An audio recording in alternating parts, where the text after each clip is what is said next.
మనిషి మర్చిపోవడం సహజం, మరుపు చాలా సహజం. ఎవరైతే మనకు అన్నం పెట్టారో, ఎవరైతే మనకు నిలబడ్డారో, ఎవరైతే మన కోసం పనిచేశారో, తల్లిదండ్రులు కూడా మర్చిపోతాం మనం. హ్యూమన్ మెమరీ అంత, హ్యూమన్ సైకాలజీ అలాంటిది. కంటిన్యూటీ ఆఫ్ మెమరీ చాలా అవసరం. మన తాతల ముత్తాతలకు కూడా మనం ఎందుకు పితృదేవతలు అని చెప్పి మనం పిండం పెడతామంటే, ఎవరి వల్ల అయితే మనం వచ్చామో వాళ్ళు మర్చిపోకూడతాం. అలాంటిది ఇన్ని కోట్లాది మందికి ఈ రోజున నాలాంటి వాడు కూడా రాష్ట్రానికి ఈ స్థాయిలో మీరందరూ పెట్టగలిగారంటే దానికి ఉనికినిచ్చిన వాడు.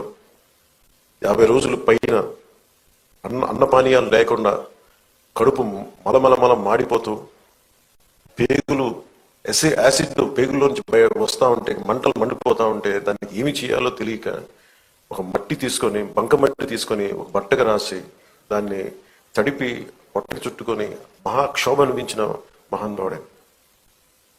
భార్య చనిపోయింది, కొడుకు చనిపోయాడు, కేవలం సమాజం కోసం, దేశం కోసం బతికిన మహానుభావుడే. ఆయన వేదన ఇవన్నీ ఎప్పుడు ఎక్కువ